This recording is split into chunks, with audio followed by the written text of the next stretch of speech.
Hello and welcome to our viewers from around the world. I'm Kristen Schwartz, licensed midwife and MC here at GOLD. And here at GOLD, we're getting ready for our GOLD Lactation Online Conference of 2022 coming up here in April, just around the corner on April 4th. And what we like to do here at GOLD is sit together with our speakers, get to know them a little bit better here and talk about the presentation and the amazing work they're doing out there in the world and in their communities. And with me here today is Stacy Davis. Welcome, Stacy. Thank you. It's wonderful to have you here today with us. And you are presenting at Gold for the very first time, correct? I am. Wonderful. And first of all, tell our viewers a little bit about yourself. Where in the world are you? So I live in Detroit, Michigan, in the U.S. I've been a resident of Detroit my entire life. Beautiful. And so tell us a little bit about your background. You're an IBCLC, you have received numerous honors. So tell us about your work and your journey. So yes, I'm an IBCLC by trade. I've been IBCLC since 2014. I've been in public health for the past 23 years, ranging from home health care to clinical and community-based lactation support. And right now I'm kind of shifting gears into still being in maternal child health, but focusing on health equity and making sure families are receiving the support that they need, whether that's through breastfeeding or whether that's through nutrition education, making sure that we are meeting families where they are. Meeting families where they are, that sounds absolutely wonderful and so needed. And I saw something in your resume that I thought was absolutely wonderful too. You participated in the growth and the expansion of equitable access to pathway to lactation training programs as historically Black colleges and universities. Talk to us about that. I think it's so important to bring that to colleges, this knowledge, information, and education. Yes, so while I was executive director of NAPLC, which is the National Association of Professional and Peer Lactation Supporters of Color, we were partnering with Carolina Global Wrestling Institute with a WK Kellogg funded grant to put Pathway to programs in historically Black colleges and universities, but also being able to expand those to tribal communities as well to increase the number of lactation consultants of color, because we know how important it is to have reflective care, especially in communities of color. They were very successful in that. We were successful in that during my time there. There are actually two historically Black colleges that have Pathway 2 programs, and they're located in North Carolina in the US. Beautiful. Thank you for sharing that. And yeah, you're right. We need birth workers. We need the families to receive the care by midwives, lactation professionals, anything who understand the culture, who Mhm. know what it's like for them, and understand where they're coming from, how they feel, what their culture is. It's so important, and it's wonderful that you're involved in that work. And also tell us a little bit about the amazing race, the Safe Space Retreat for Maternal Child Health Professionals and Supporters. What is that? Oh, well, that was an event that we put on through NAPLC again we all go to conferences all the time like this, Mhm. whether they're in person or virtual. And so we often see those folks at conferences or online in our social media pages, but we really don't get opportunities to really like network and engage with Yeah. those folks on different levels. And so the Amazing Race was an opportunity for that.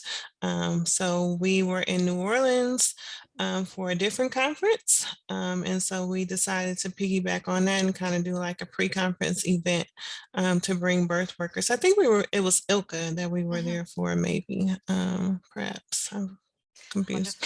Wonderful. But anyway, folks were put into groups and they simulated community-based programs through grant writing and uh, composing programs. It's kind of like a scavenger hunt thing. So they were running all over the city of New Orleans, getting different information. And so it was about a 24-hour event. And so we got rave reviews. Some people weren't happy because they hadn't showered, eaten, or slept in 24 hours. But we haven't seen anything like it replicated. And so we are appreciative of those folks who came out to celebrate and support us and participate. It sounds like an amazing event. Thank you so much for sharing that with us here and working on that event as well. Let's talk about your presentation here, which is an interactive event. And I had a little sneak peek behind the scenes there with you earlier before we sat down here together. It looks absolutely fabulous. I can't wait for it. And the title is Guided Steps Creating Plans of Lactation Care. And tell us a little bit what it is about. Just give us a little overview. Of course, we only have an hour there with you during that live day event, but I'm really looking forward to it. So tell us a little about it. So the title is probably a little misleading because folks are probably going to look at it and think that we're going to be talking about developing care plans, but we're not talking about developing care plans. We're talking about how we're meeting clients where they are, right? Because it's most important that we are making sure that our clients are feeling respected, that we're leaving them with their dignity and we're empowering them for self-efficacy. And so that's what this presentation is going to be about, is meeting the clients where they are, because we all know breastfeeding is challenging and we can easily get defeated when things don't go the way we expect them to. And so we're going to talk about how we show up as lactation professionals and providers, and how some of our own biases and some of Mhm. our own experiences with breastfeeding may show up when we're providing support for our clients. Mm, mm. It's such a good point. You're right.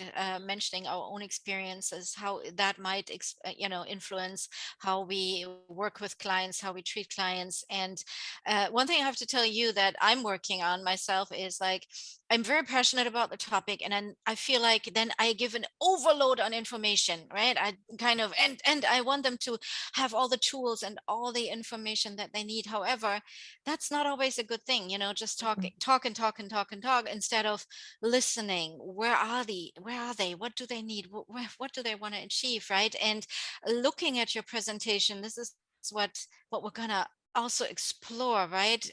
To see where are they, what do they really need from us.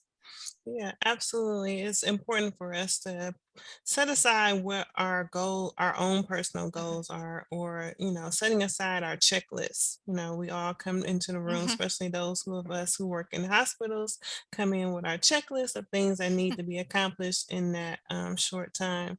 But that's not really beneficial to the client. We're imposing our own agendas on our Mhm. clients and not really listening to what their goals are and how do they see breastfeeding fit into their lives.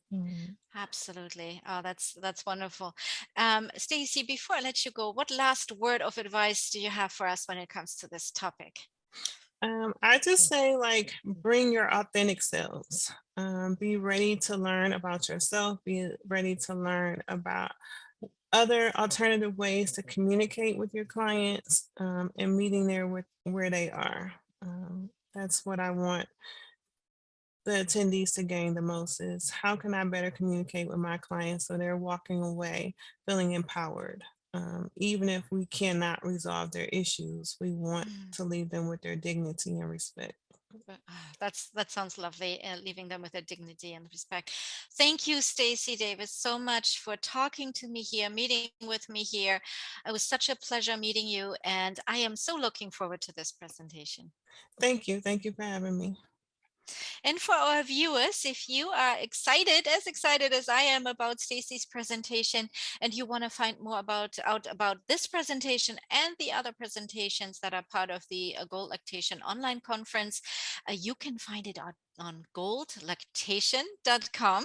All the presentations are live, but also recorded. So if you are worried that you can't make it to a live date because you're at work or you have other obligations, don't worry. Everything is recorded and you can watch the presentations at a later time at your convenience. And I hope to see everyone at the conference. Goldlactation.com. Find out more about all the wonderful presentations there. Thank you everyone for watching, and thank you again, Stacy. Bye bye everyone.